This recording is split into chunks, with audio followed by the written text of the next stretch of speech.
Blood and MoonFire. Ashfire and Smoke. Season 1, Episode 2.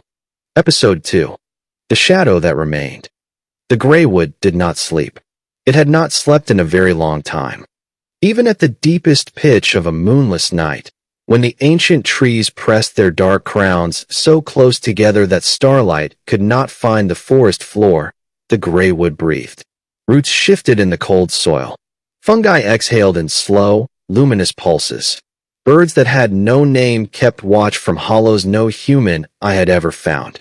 The forest was old, older than the Nightborn Coven, older than the Ashfire clan, older than the wars they had waged against one another across centuries of blood and fire and stubborn, unyielding pride. It remembered things that both peoples had forgotten, and it kept its own counsel on the matter. But on this particular morning, just past the wolf hour, the sky above the canopy turning that bruised and tentative purple that precedes dawn, the Greywood fell silent in a way that was not sleep at all. It was dread. The patrol found the horse at the edge of the Mirewood Trail, where the ancient oaks gave way to a stand of pale birches that the local Nightborn scouts called the Whispering Pale. It had been a fine animal, a Nightborn courier's mare, dappled gray with a strong neck and strong legs built for long rides across difficult terrain. It lay on its side in the bracken, perfectly still, in the posture of an animal that had simply stopped mid-stride and toppled with no warning, no struggle, no last convulsion of protest against whatever had claimed it. The patrol leader crouched beside it. She reached out, instinctively, to check for warmth, some lingering trace of life that might suggest the horse had only just fallen, that something might yet be done. There was none. Not the coolness of a creature recently dead, not the stiffness of one dead for hours. The animal was cold in a way that had nothing to do with temperature, in a way that the patrol leader had no word for in any language she had been taught. It was as though warmth itself had been extracted, not merely absent, but deliberately, surgically removed. As though something had reached into the creature and taken the very concept of heat out of it, the way one might pull a thread from woven cloth until the whole weave unraveled. The patrol leader straightened. She studied the ground. What she saw there made her breath stop in her throat. The horse's shadow was burned into the earth beneath it. Not scorched in the manner of ash fire, which left char and the smell of carbon. Burned in a deeper sense, pressed into the soil the way a brand is pressed into hide, a permanent dark negative of the animal's outline seared into the ground in absolute, lightless black. The grass around the shadow mark had not merely died, it had been erased. Where green and living things had stood, there was now only the memory of their absence. The shadow was more solid than the horse above it, more real, in some terrible way, than the body that had cast it.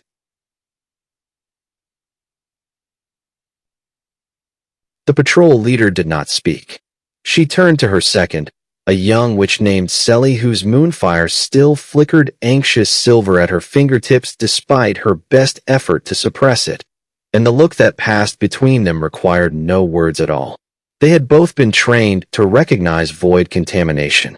They had both studied the old records, had seen the drawings that the Nightborn scholars made of the early incursions, back when the void tide was still considered a distant aberration, a problem for the Deadlands, for places that had already fallen, for people who were not them. This was not a distant aberration. This was the Greywood. This was 15 miles from the Obsidian Citadel. This was, as the cold and shadowless ground beneath the dead horse made terrifyingly clear, much closer than anyone had admitted. The patrol turned back toward the Citadel at a run, and the Greywood watched them go with its old, lightless eyes, and kept its counsel, and did not sleep. Act 1. The Language of Chains. Morning arrived at the Obsidian Citadel the way it always did, reluctantly, as though the fortress itself resisted the intrusion of light. The Citadel had been built in an age when the Nightborn Coven was young, and their power was still being tested against a world that had not yet decided whether to fear them or destroy them. Its architects had chosen black stone quarried from the volcanic ridges of the Sable Reach, stone that absorbed light rather than reflected it, so that even at full noon the Citadel's towers seemed to gather shadow at their peaks like a woman gathering her dark hair. The windows were narrow and deliberate. The corridors were cool and designed to carry sound in strange directions, so that a whisper in one room could materialize as a ghost of itself 3 chambers away.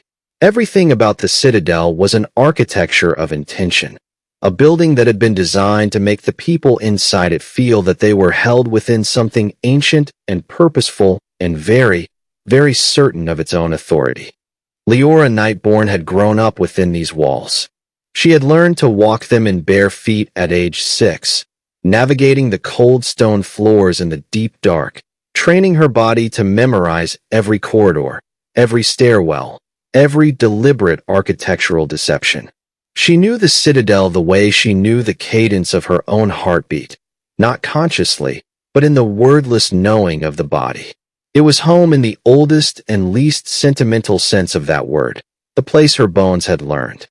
And yet, this morning, crossing the lower ward toward the holding cells, she felt the familiar walls press against her differently, as though she were seeing the Citadel through someone else's eyes, someone who had not grown up within it, someone who might look at its narrow windows and its sound-trapping corridors and its stone designed to swallow light, and see not strength but a very elaborate form of enclosure.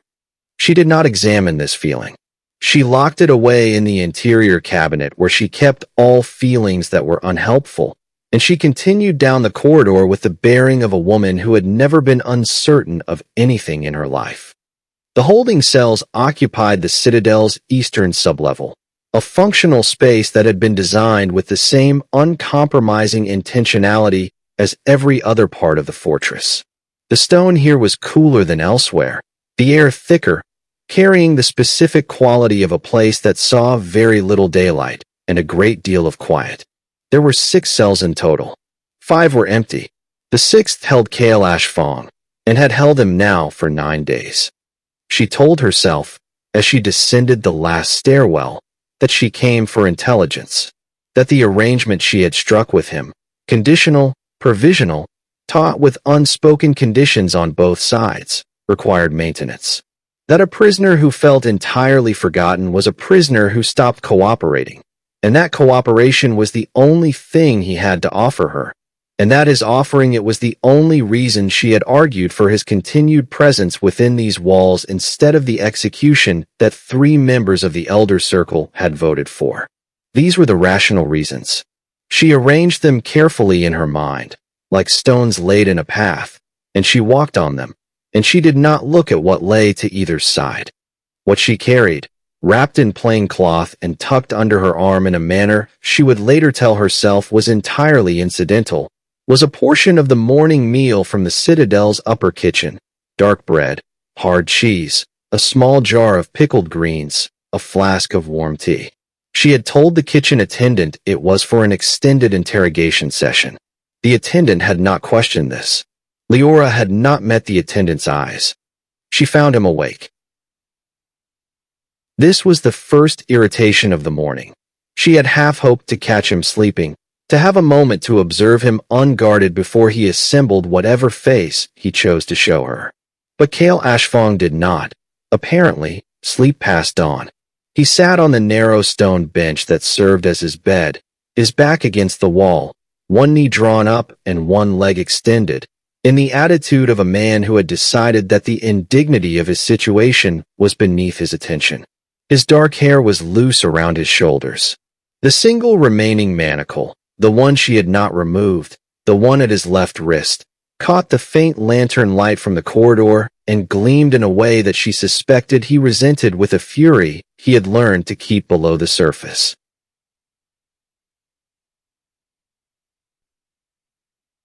His amber eyes found her immediately. They were, she had noted before and noted again now with an irritation that was disproportionate to its cause, extraordinarily alert.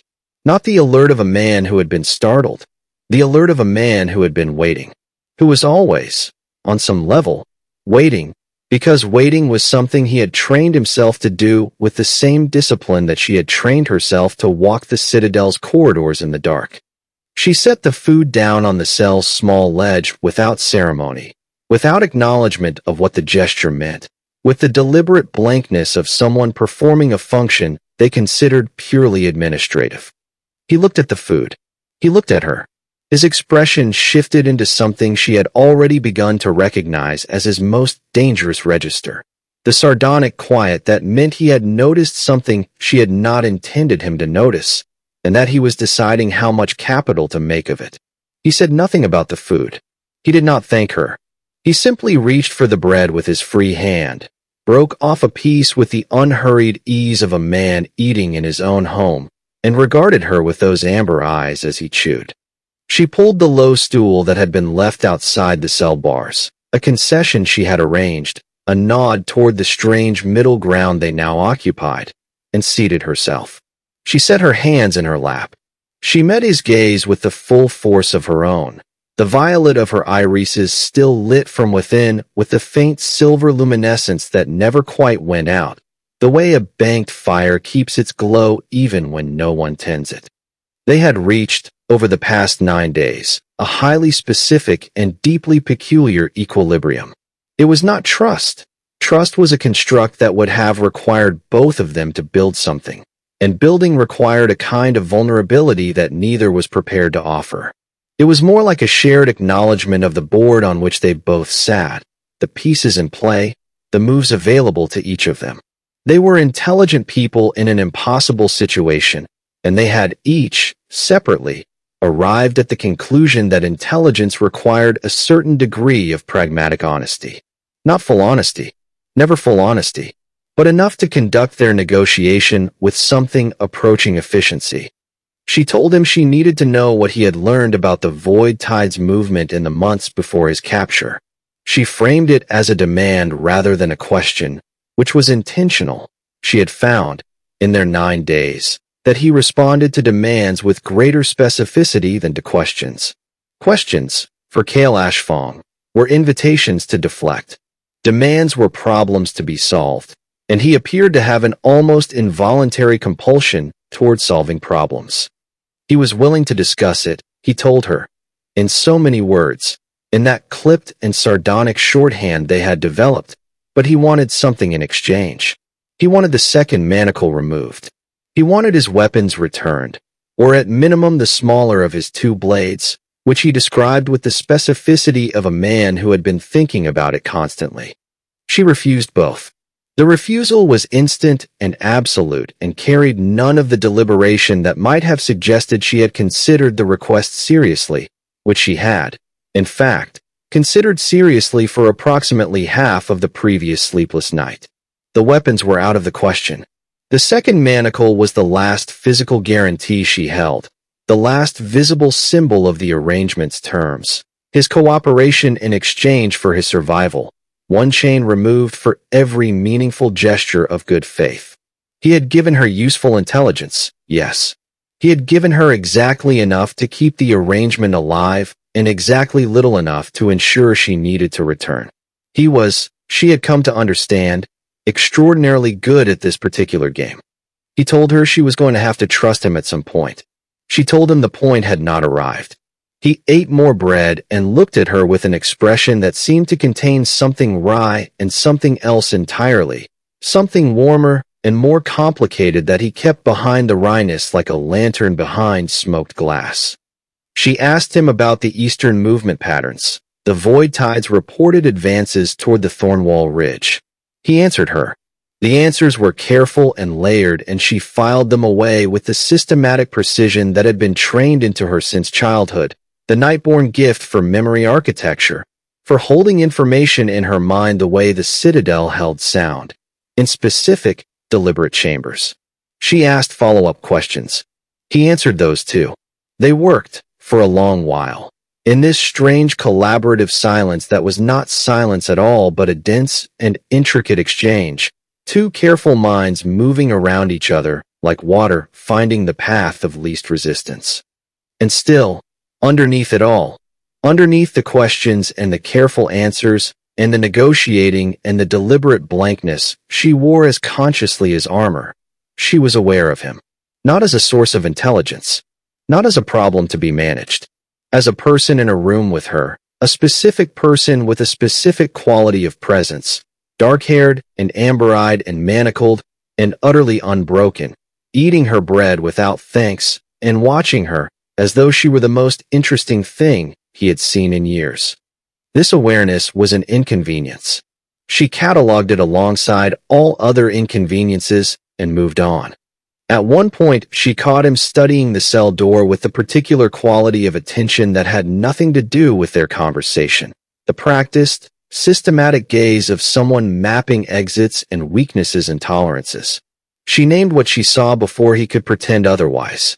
She told him she knew exactly what he was doing and that he would find nothing useful because she had already identified every vulnerability in the sublevel's physical security before placing him there. The remark was intended as a demonstration of thoroughness. It landed, she could see, as something closer to a compliment, which was not what she had intended. He smiled, not the sharp, sardonic performance of his usual expression, but something briefly, genuinely amused, a flash of warmth behind the amber that was gone so quickly she might have invented it. She stood to leave. She took the empty food cloth. She did not look at him as she climbed the first step. He did not look away from her until she was gone. While Liora descended into the sublevel's particular quiet, the Citadel above her conducted its own parallel theater.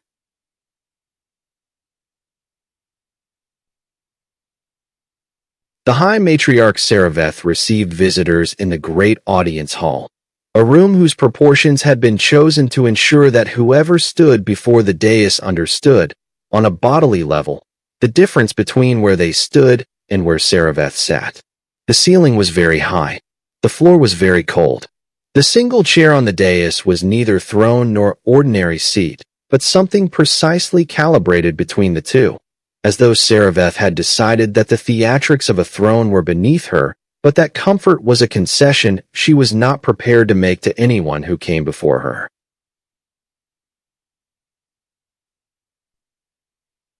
The Ashfire delegation had arrived before dawn. There were 3 of them, an envoy in the burnt orange traveling coat that marked a warchief's official representative, flanked by 2 warriors whose size was itself a form of rhetoric. They had been made to wait in the antechamber for a period that Seraveth had calculated with the precision of a woman who understood that waiting was its own form of communication. Then they had been brought in. The envoy spoke for Warchief Dreven. He made his case with the formal language of interclan protocol, the old words that both peoples had agreed upon in a treaty era none of them entirely believed in anymore. Kale Ashfire, the envoy argued, was an Ashfire prisoner of war. He had been captured on contested territory. The Thornwall Ridge was, the Ashfire maintained, within their sovereign claim, a claim the Nightborn disputed and had disputed for 300 years without resolution. By the terms of the ancient compact, a prisoner of war taken in contested territory was subject to the custody rights of their originating clan. He was very careful not to say what the war chief actually wanted. He did not say that Kale Ashfire had defied a direct order from Dreven himself, had refused to lead the slaughter of a village of mixed-blood settlers in the ridge's northern reaches and had, in refusing, publicly undermined the warchief's authority in front of his assembled war party. He did not say that Dreven wanted Kale back not to protect him, but to punish him in a manner that would serve as a thorough and lasting lesson to every other Ashfire warrior who might consider developing a conscience. These things were understood. They did not need to be said. Seraveth listened with the absolute, unreadable stillness that was her greatest political instrument. She was not a young woman. She had been High Matriarch for 22 years, long enough to have seen 4 Ashfire war chiefs come and go, long enough to remember when the Void Tide was a rumor from the east rather than a creeping fact. Her silver hair was pinned in the formal style that meant this audience was official and its record would be kept. Her hands lay in her lap with the particular quality of stillness that suggested not rest but control, the stillness of a coiled thing. She responded with grace. She acknowledged the ancient compact. She noted, with the precise courtesy of someone who knows they are being technically truthful and substantively evasive, that the situation was being actively evaluated at the highest levels of Coven authority, that Kale Ashfong was being afforded the treatment due any prisoner of significant intelligence value, and that a determination as to his status under the compact would be communicated to the war chief through proper channels in due course. She offered the delegation hospitality in the guest wing. She stood, which was the signal that the audience was over. She left the hall before the envoy had time to formulate a protest, her silk robes trailing behind her in a sound like the closing of a book.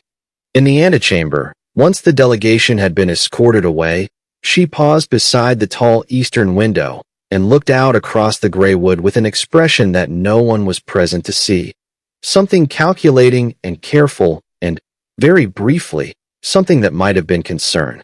Then she composed her face again and continued down the corridor toward the Elder Council's chamber, where she had another meeting and another performance to give, and she was very, very good at giving performances.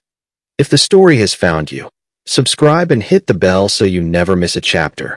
New episodes of Blood and MoonFire drop every week. The Void won't wait. Neither should you. Act 2. The Shape of the Unsayable. Elder Casan kept her study on the Citadel's third level, in a room that had once been a map room and still bore the evidence of this. The walls were scored with old compass lines, and the shelves held rolled documents alongside the leather-bound volumes that were the Coven's true archive, the collected scholarship of 8 centuries of Nightborn practice and history, and, above all, prophecy. Casan was the oldest of the Elder Circle by a margin that the other elders had stopped finding comfortable. She was small and economical in all her movements, as though she had long since decided that the body was a resource to be spent wisely, and she looked at Liora across the low table with the expression she always wore when she was about to say something that would be difficult to hear, not unkind, but unsparing in the way of someone who had lived long enough to understand that kindness, improperly applied, was simply a more comfortable form of cruelty. She had the Twin Flame Codex open on the table between them. It was a very old document, its pages the color of old honey, its ink faded to a reddish brown that Liora had always found faintly troubling, as though it had been written in something other than ink. The passages that dealt with the sealing of the void were marked with slips of pale silk ribbon. Casan had been studying them again. The silk had been moved since the last time Liora had been in this room. She told Liora what the codex said. Not all of it. Casan was not in the habit of presenting raw prophecy without context and interpretation, knowing from long experience that raw prophecy in the hands of the unprepared was less like truth and more like a weapon of uncertain aim. She gave it in layers. She had been giving it to Liora in layers. In fact, since the day Kale Ashfong had been brought through the Citadel's gates, dispensing information with the careful rhythm of someone feeding a fire, enough to sustain, not so much as to overwhelm. But this morning she set aside the careful rationing. This morning she told Liora what the sealing required. It required both bearers. This Liora had known. The MoonFire bearer and the Ashfire bearer, the two opposing flames that the ancient prophecy named as the only power capable of closing the wound the void had opened in the world's deep structure. One flame alone was insufficient.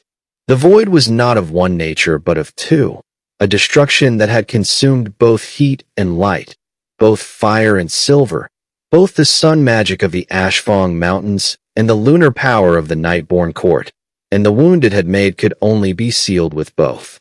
This much had been established. This much Liora had accepted, practically if not willingly, as the logic that had driven her to make her bargain with Kale in the first place. What Casan told her now was what the sealing required of the bearers themselves, and it was this that changed everything and nothing and everything again. The bearers had to choose each other, not merely cooperate, not merely stand in proximity and direct their power toward the same breach. The Codex was specific, maddeningly specific, with the specificity of texts written by people who had lived through what they described and were trying, with great urgency, to ensure that future people would not have to guess at the details. The bearers had to willingly open.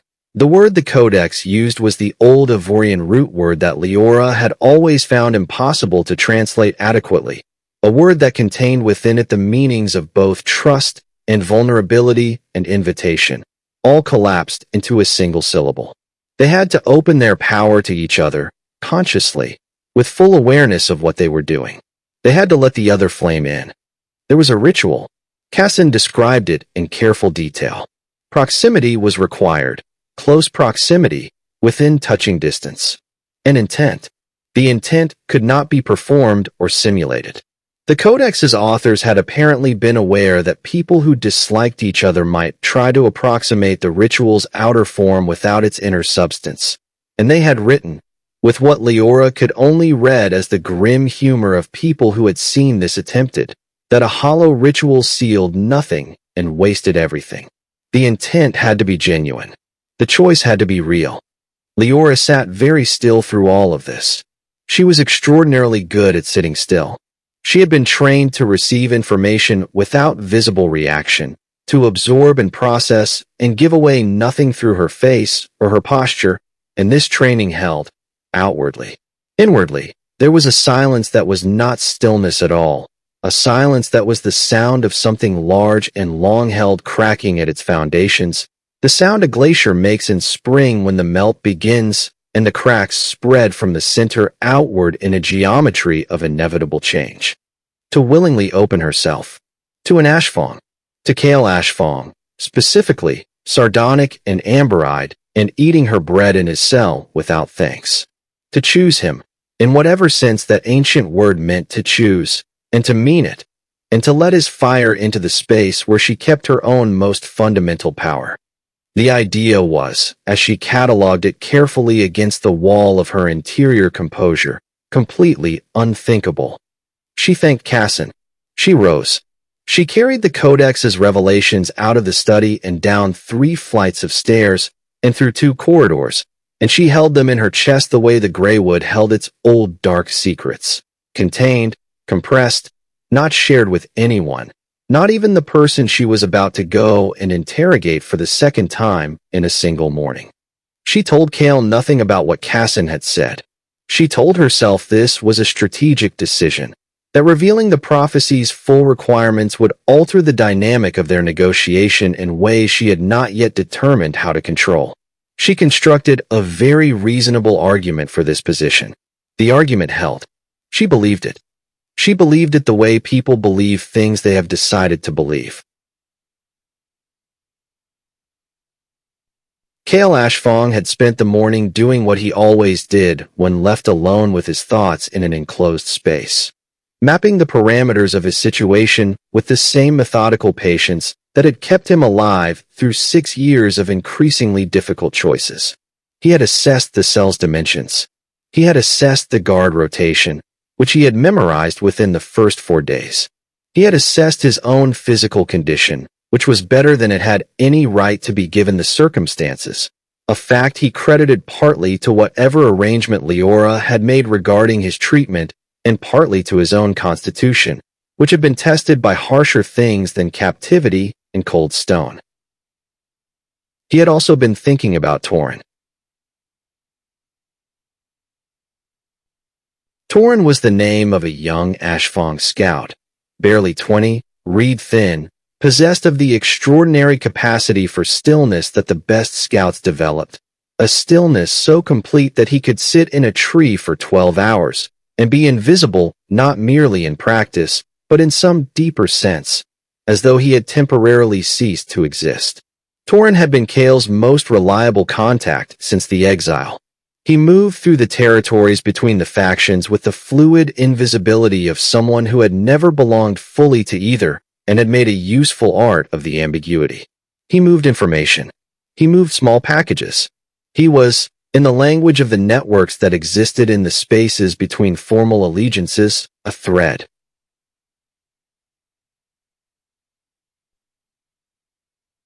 Reaching him from inside the Obsidian Citadel's holding cells required the specific creative pragmatism that Kale had developed over a lifetime of working within constraints he had not chosen. It required a kitchen servant named Bren, a young man Kale had identified on his third day through the simple expedient of paying close attention to who delivered his meals, how they moved, what they looked at, what they avoided looking at. Bren avoided looking at the manacle. He also avoided looking at the bruise on Kale's jaw that had been put there by one of the guards in the first days, before Leora's arrangement had clarified his status. Someone who could not look at a bruise on another person's face was someone with a conscience they had not yet learned to silence. A conscience, in Kale's experience, was leverage of the most reliable kind. It could not be paid off or threatened away. It simply was. He had spoken to Bren in fragments over 3 days. No single exchange long enough to be noticed. Each piece of information innocuous on its own. He had told Bren where to find Torin, not an address, because Torin did not have addresses, but a system. A way of leaving a mark in a particular place that Torin would check if he was in the city, which he sometimes was, which was the nature of threads who kept their networks active. He had given Bren 3 specific words to deliver.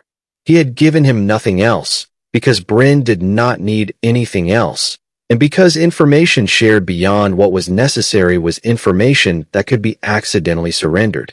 Torin had responded.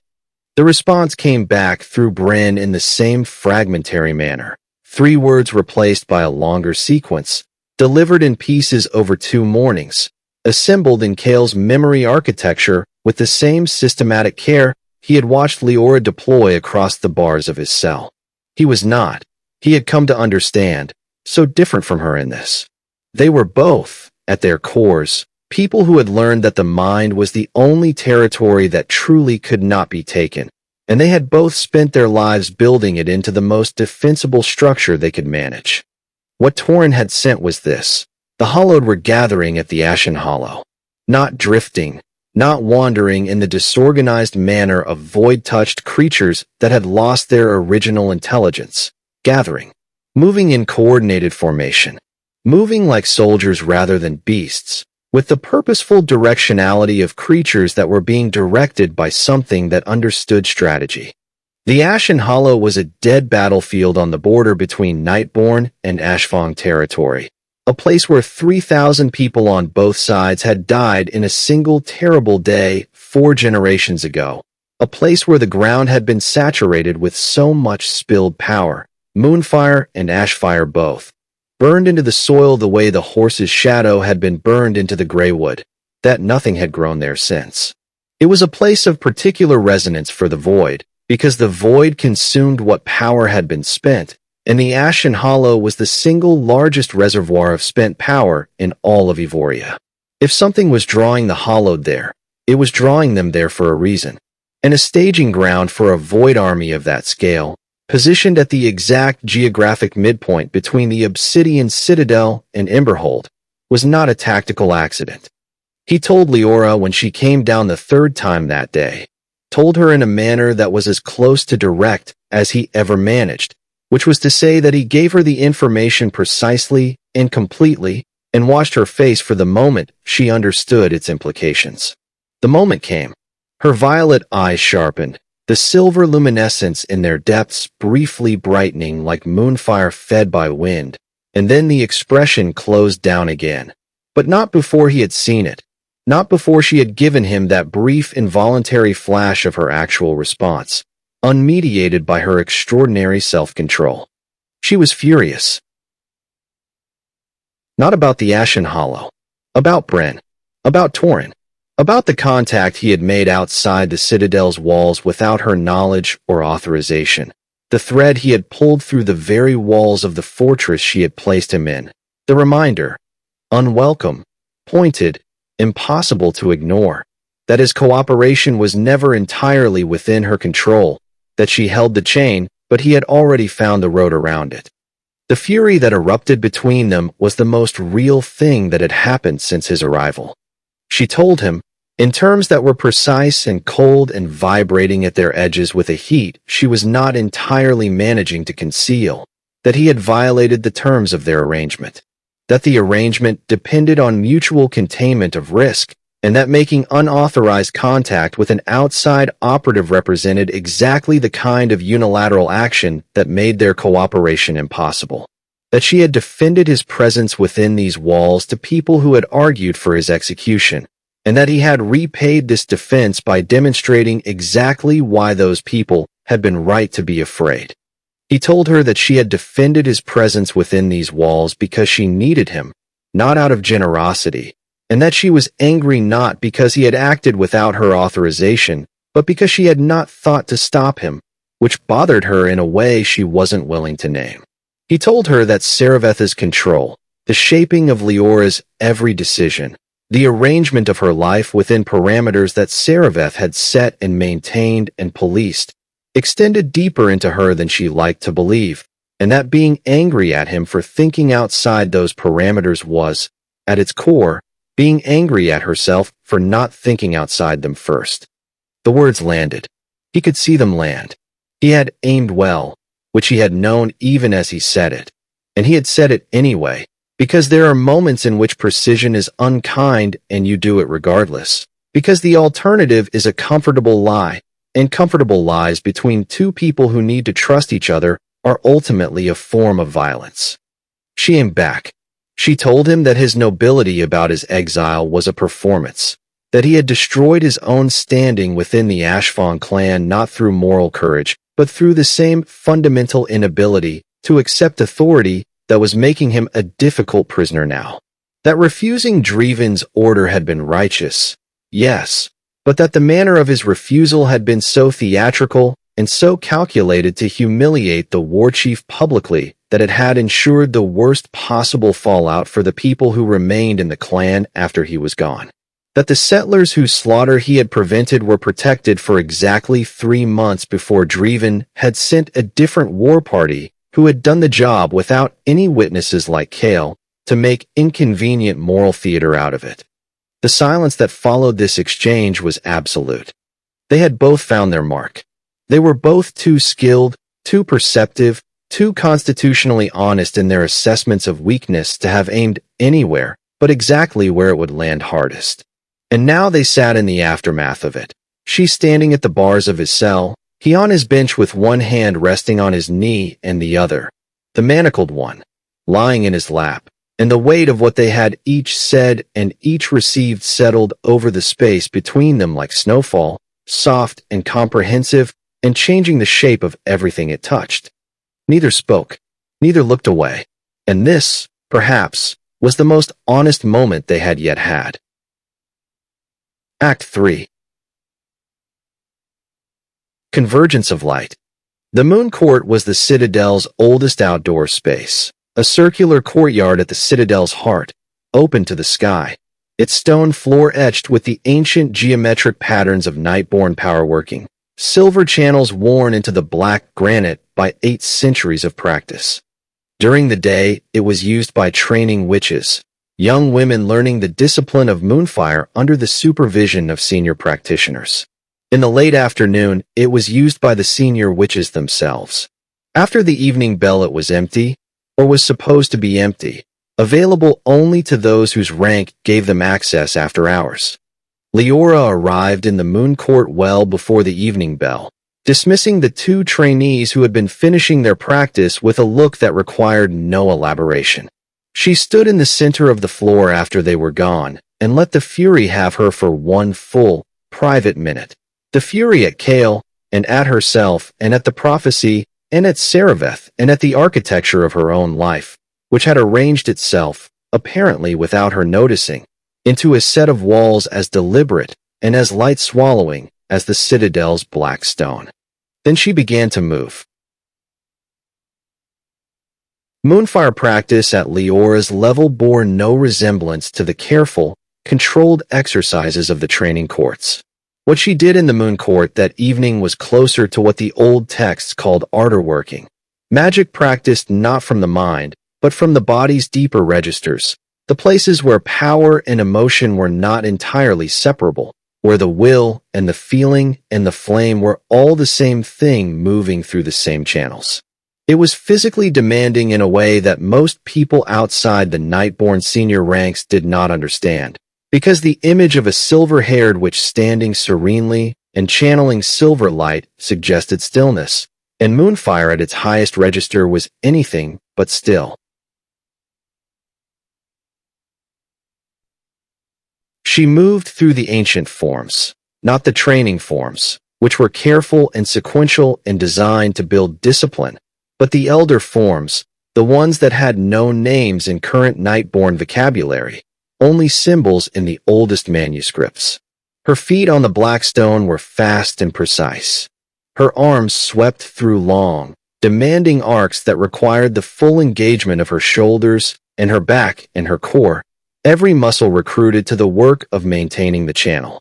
Her white hair whipped and settled and whipped again. And from her hands, both of them, all 10 fingers, from the center of each palm and the tips of each finger, from the line of her inner wrists, silver-white flame poured in long, sustained, beautiful torrents.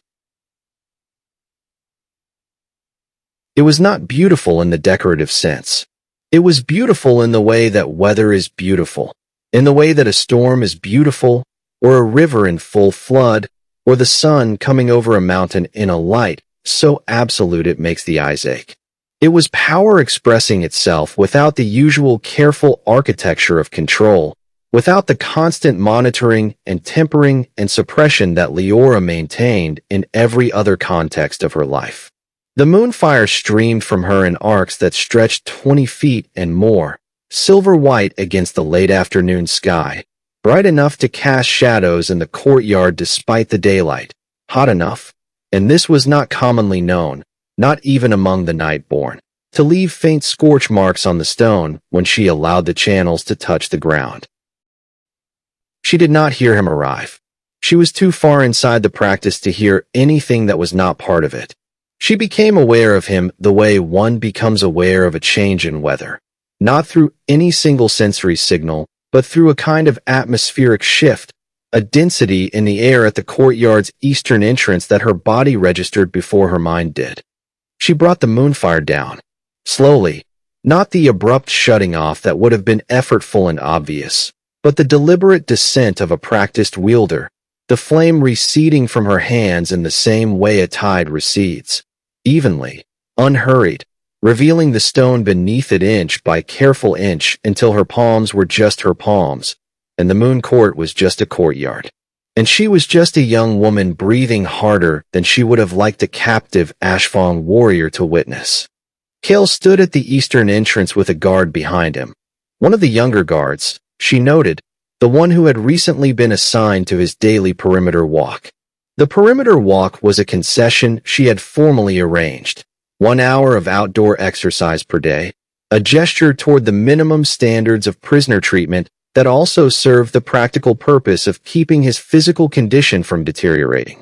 She had arranged it without telling him she had arranged it, because she had told herself it was administrative rather than considerate, and she had preferred, in the telling, to believe herself. He was not looking at the moon court. He was looking at her. He had been looking at her since before she had noticed him. She understood, and she understood also, with a clarity that she found both irritating and strangely difficult to argue with, that what he had seen in those unwitnessed moments, the fury and the grief and the MoonFire pouring from her hands without the usual careful management of how much of herself she was revealing, was something she did not show anyone. Not the Elder Circle, not the training witches, not the senior practitioners who worked in this same courtyard under supervision. The art working was private in the way that prayer is private, in the way that grief is private, in the way that all the things we do when we believe no one is watching are private. He had seen it without being invited to see it, and he had not looked away. She considered being angry about this. She decided she did not have the energy. She had spent her anger on better things this afternoon, and there was a specific exhaustion on the other side of art working, not physical but interior. The exhaustion of having moved through the deepest registers of one's own power and returned from them. In this exhaustion she was, briefly, more honest than she was when rested. She told him to show her his fire. She framed it as a tactical assessment. She needed to understand the Ashfire's range and character in order to plan for the Ashen Hollow. Needed data she could not get from any source except direct observation. These reasons were real. They were also, she was aware, not the only reasons.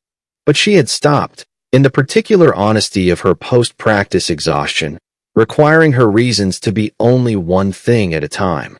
He looked at her for a long moment, the guard standing behind him, the courtyard empty and silver-scarred around them both, the sky above darkening toward the first pale stars, and then he raised his right hand, the free one, and opened his palm. Amber fire bloomed.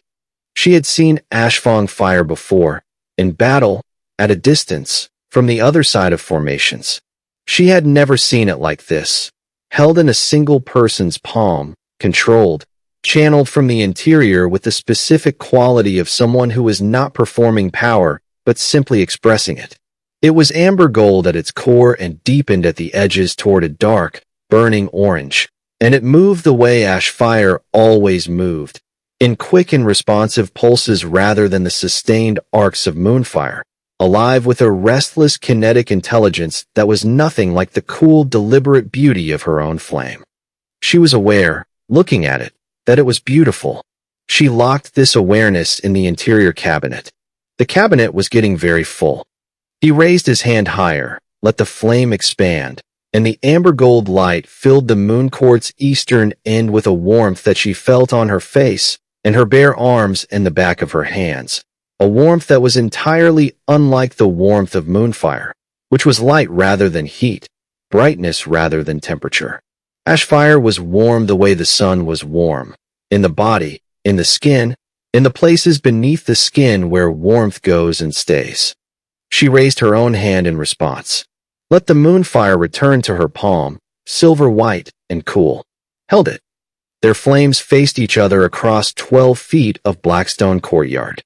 The two lights overlapped in the space between them, silver white and amber gold.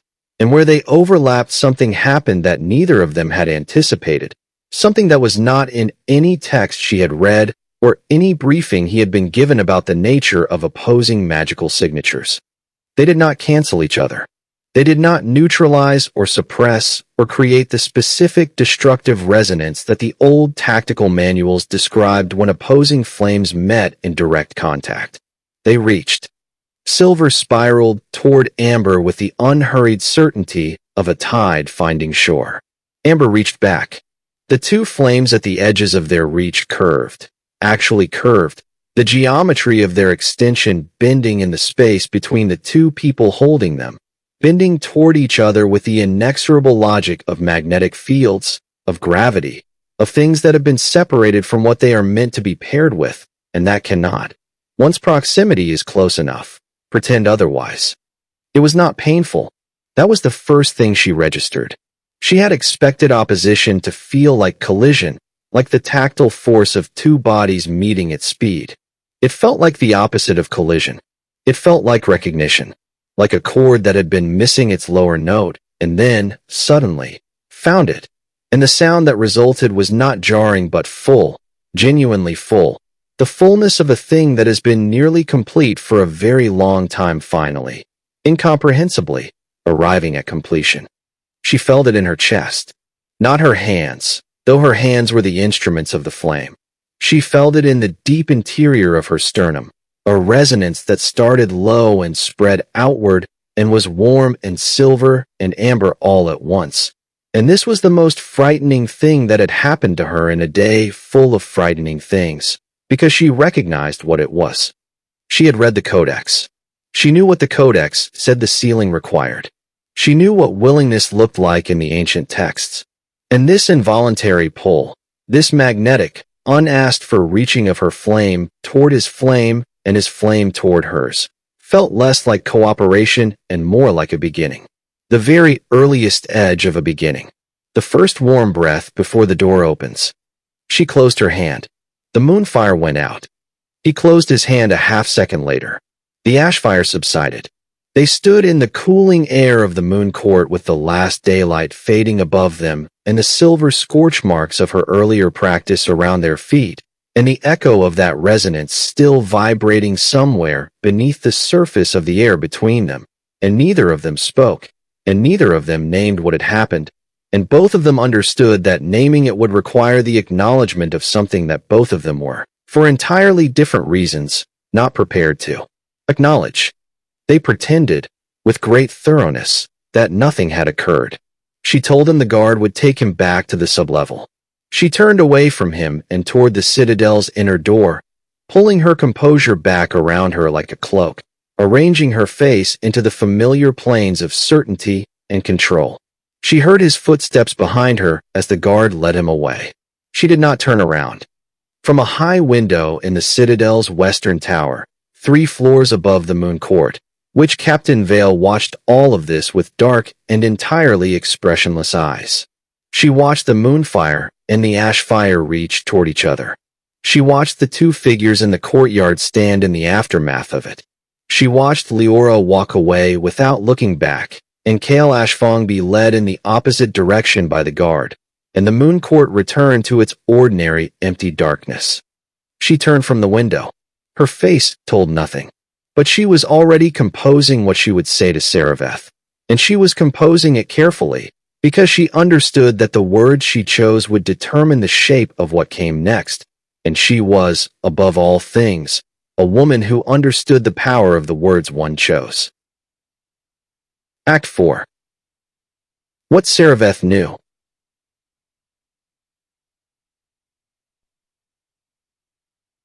Seraveth's private chambers were on the Citadel's highest inhabited floor, a set of rooms whose windows looked out in 3 directions: north toward the Greywood, east toward the Thornwall Ridge, and south toward the long descent of the Obsidian Plateau, where the Citadel's foundations met the ancient volcanic rock. She received Vale's report standing at the northern window, looking out across the dark mass of the Greywood with her back to the room. She listened to all of it without interruption. Vale was concise. It was the quality Seraveth valued most in her witch captain, above courage and above magical skill and above loyalty, though Vale possessed all 3. Vale gave her the facts without interpretation or embellishment, understanding that Seraveth's interpretation of facts was invariably more nuanced than anyone else's interpretation would be, and that embellishment was a form of arrogance that assumed one's own understanding was superior to the person being briefed. Vale had never made this assumption. It was why she was still standing here after 12 years of service. The report covered 3 things: the unauthorized food delivery that had been occurring since the prisoner's 2nd day, the contact made with an outside operative through the kitchen's servant Bryn, which Vale had quietly traced without disrupting after becoming aware of it 4 days ago, and what she had witnessed in the moon court that evening: the 2 flames, the convergence, the physical proximity, the quality of silence between the 2 people in the aftermath of something Vale described with military precision as an unsanctioned interaction of magical signatures resulting in observable resonance phenomena. Seraveth remained at the window for a long moment after Vale finished. The moon had risen. It was a quarter moon, cold and thin, and its light on the Greywood turned the tree crowns a pale, spectral silver that might have been beautiful in other circumstances. She dismissed Vale. She stood alone in the room for another moment. Then she sent word for Liora to come.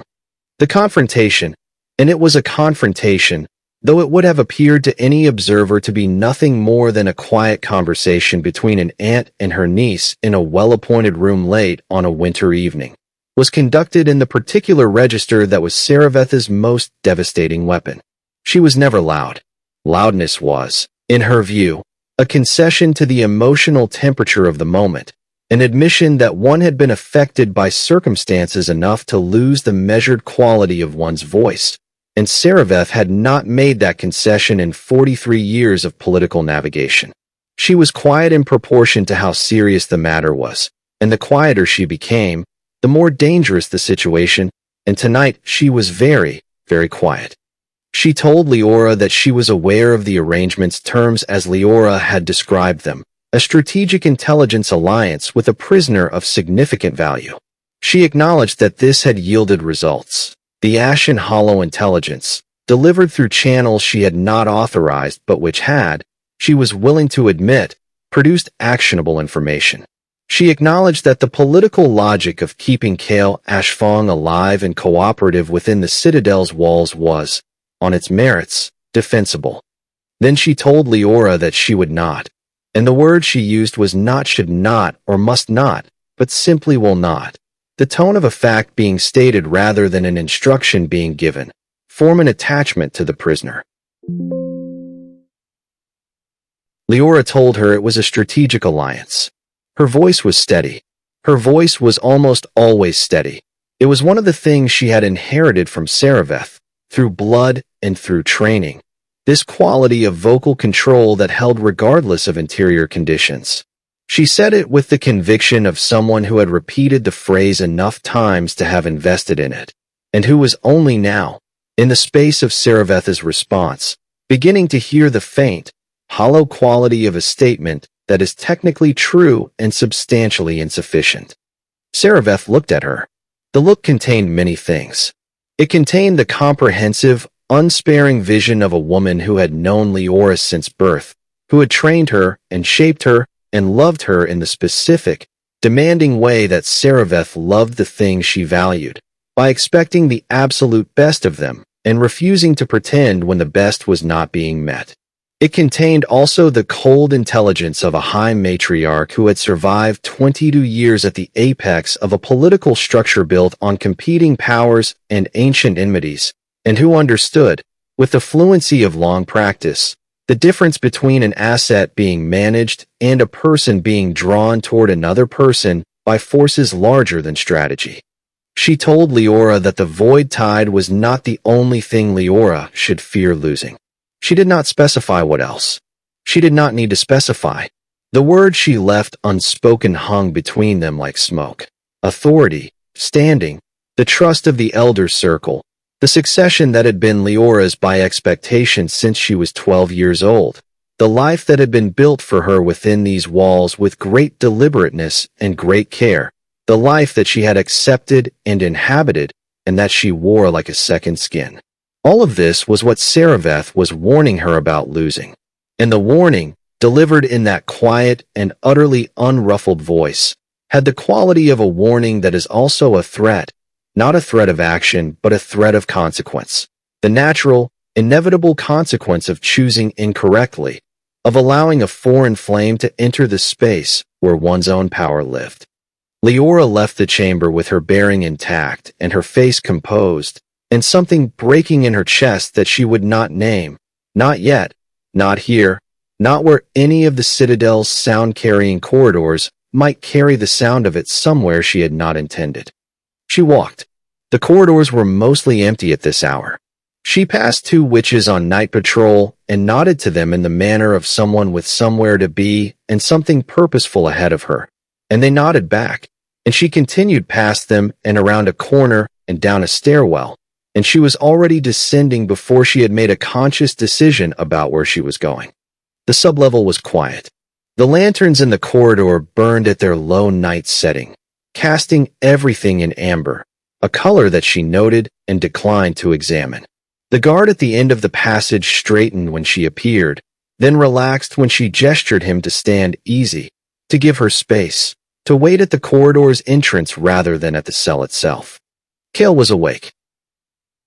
She had not expected this, had half hoped, again, for the advantage of catching him sleeping, for that one moment of undefended observation. But he was awake, sitting upright on his bench with his back to the wall in the same position she had found him in that morning, as though the hours between had been inconsequential, as though he had simply been continuing the same thought. His amber eyes found her in the low light with the same immediate alertness, the same quality of a man who had been waiting for something without knowing what it was. She came to the bars. She did not bring a stool tonight. She stood and she looked at him, and she said what she had come to say without preamble, without any of the careful framing and strategic positioning she used in every other conversation.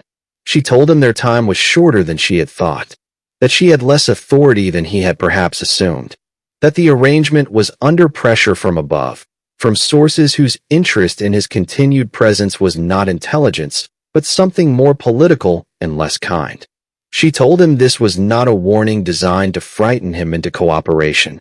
She had never used fear as a tool, at least not with him, but information she thought he deserved to have, given that he was the person most directly affected by any change in his situation's terms.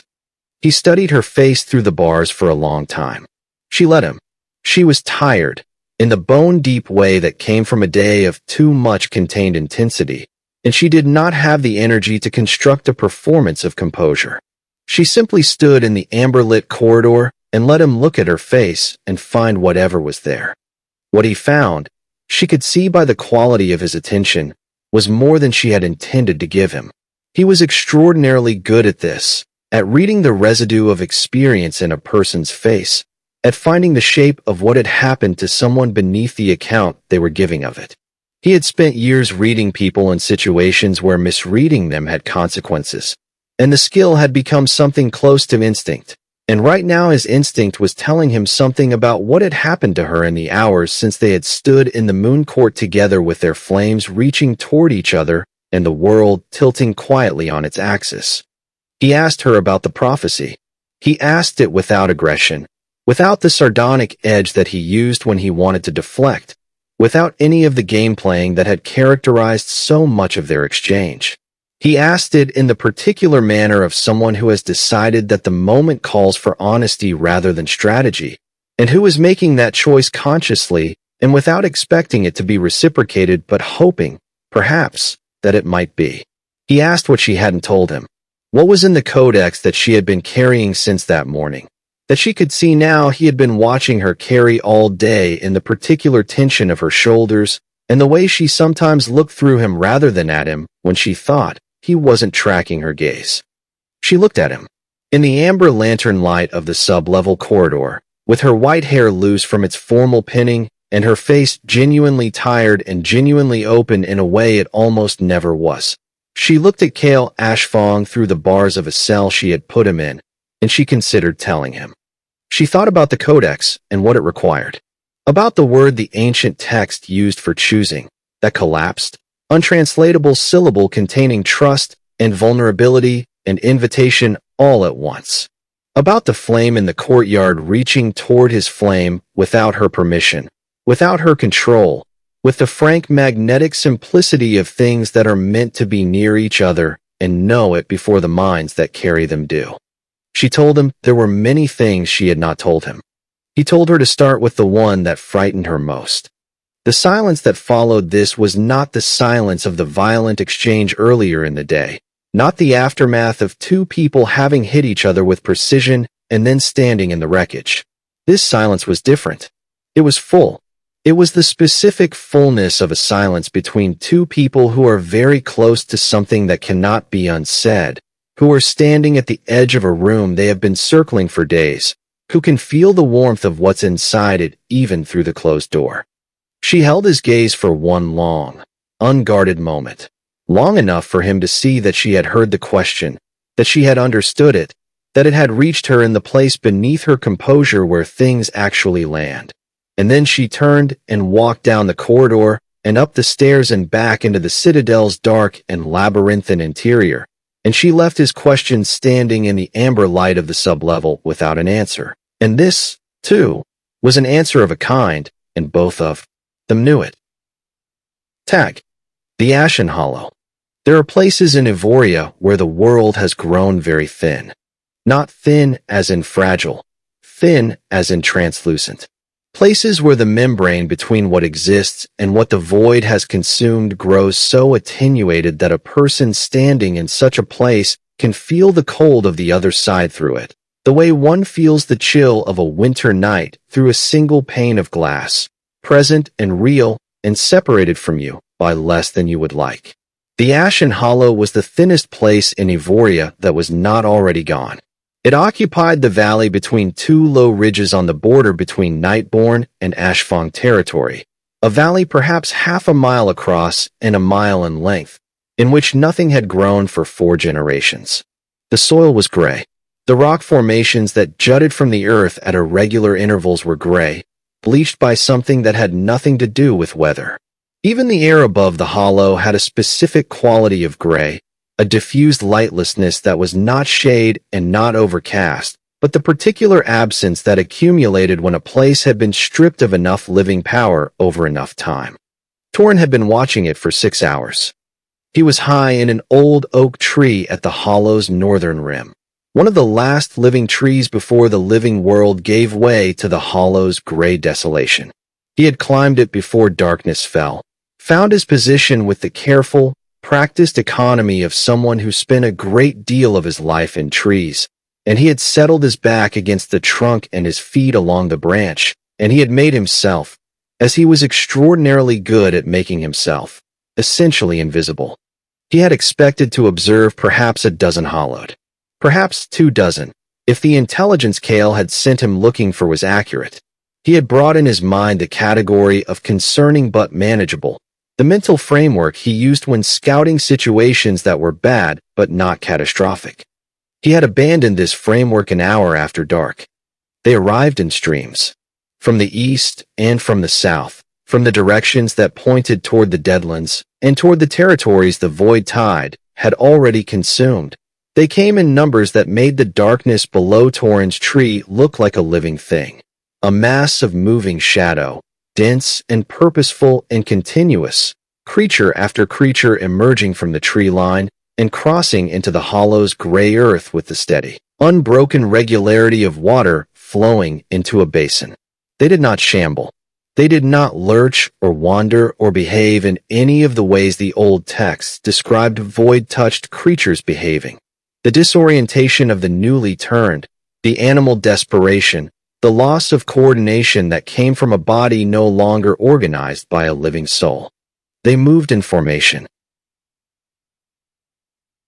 This was the thing that made Torin's chest go cold, colder than the night air, colder than the gray breath of the hollow rising through the old oak's branches. They moved like soldiers, not the military precision of trained human forces, but the organic, distributed precision of things that are being organized from a common intelligence, moving the way a murmuration of birds moves, each individual unit responsive to the collective direction, the whole mass expressing a single coordinated will through 1,000 separate bodies. They organized themselves in the hollow's floor in groupings that were too regular to be accidental, clusters of 15, 20, 30, arrayed in patterns that Torin, who had spent 6 years watching military deployments from trees and rooftops and hidden positions, recognized with a sick and careful certainty as staging formations, as the arrangement of forces before a coordinated advance. There were hundreds of them. He counted until he lost count, and then he started again and lost count again, and the streams from the east and from the south had not stopped. Then the larger thing came. It came from the south, and it came last, and the hollow that surrounded its path through the gray valley did not scatter or crowd. They parted. They parted the way water parts around a stone, the way soldiers part around a commander, the way things that are organized by a hierarchy step back when the hierarchy's apex passes through them. The space it moved through was deliberate and accorded, and spoke of a relationship between the hollowed and this larger dark thing that was not the random clustering of void-touched creatures around a random convergence point. It was deference. Torin could not see it well from his height and in the darkness. He could see its size, larger than a man, significantly, though not by the grotesque magnitude of the stories, not the monster of exaggerated report, but something wrong in a more precise, and therefore more frightening way. Its proportions were almost right. Its movements were almost natural. It wore the shape of something that had once been in the world, that had lived within the rules of living things, and had since moved outside those rules entirely, taking some architectural memory of them as a kind of disguise. It was very dark, Not dark as in shadow, but dark as in the deliberate and permanent absence of the quality that light requires to interact with a surface, as though light struck it and simply ceased. It was ancient. Torin did not know how he knew this, but he knew it with the totality of a physical sensation, the way one knows the age of deep water by the specific quality of its cold. This was not a newly made thing. This was something old. Something that had been in the Void service for long enough that the service had become indistinguishable from what it was. The old records called things like this by a name, Void Herald, and the old records, Torin had always privately thought, were given to dramatic exaggeration for the sake of historical impact. He revised this opinion as the Void Herald moved through its deferential formations of hollowed soldiers and came to rest at the hollow's center. It was still for a long moment. It stood, if stood was the right word for the quality of its relation to the gray ground. In the center of the staging formations it had organized, and its eyeless face. It had no eyes in any conventional sense, only two smooth depressions where eyes would have been, like thumbprints in dark clay. Its eyeless face turned, slowly, upward. Not toward the sky, not toward the moon, which was a thin quarter crescent doing very little to illuminate anything on this particular night. Toward the tree line, toward the north, toward the specific stand of old oak at the hollow's rim, where a very young Ashfong scout sat very still against a very old trunk and breathed with great care and deliberateness, and did not move. The Void Herald's eyeless face oriented on him with the certainty of something that had not used eyes in so long. It had developed a different sense entirely, a sense that had nothing to do with light or sight, that registered living warmth the way a lodestone registers north, that felt the small fire of Torin's living body through the darkness and the distance, and the cold gray air of the ashen hollow with the accuracy of a compass finding its pole. It knew he was there. The hollow nearest the tree line began to move. Torin ran. He dropped from the branch with the speed of someone who had made this particular calculation, the cost of the drop versus the cost of taking time to climb down properly, and landed hard on the forest floor and ran north without looking back, his feet finding the dark ground by instinct rather than sight, the cold air of the Greywood's outer edge closing around him as the hollow fell behind. He ran with everything he had. Behind him, from the direction of the ashen hollow, the sound that rose was not a sound that any living creature made, not a howl or a cry or a battle call, but a resonance in the ground itself, a low and structural vibration that one felt more than heard. The sound of something very old and very certain and very hungry taking note of the warmth that had just moved beyond its immediate reach and filing this information away for future use. Torin ran. The Greywood's old dark trees closed around him. The Void Herald's eyeless face turned back down toward its armies in the ashen hollow, patient in the way that ancient things are patient, not because they lack urgency, but because they have been waiting so long that waiting has become another form of movement. Above the hollow, the thin quarter moon shed its cold light on hundreds of still and organized forms, and the gray earth held them without welcome, and the world's membrane trembled at its thinnest point, and the dark held its shape and waited. If the story has found you, subscribe and hit the bell so you never miss a chapter. New episodes of Blood and MoonFire drop every week. The Void won't wait. Neither should you. End of Episode 2. Ashfire and Smoke. Blood and MoonFire Season 1. The story continues in Episode 3.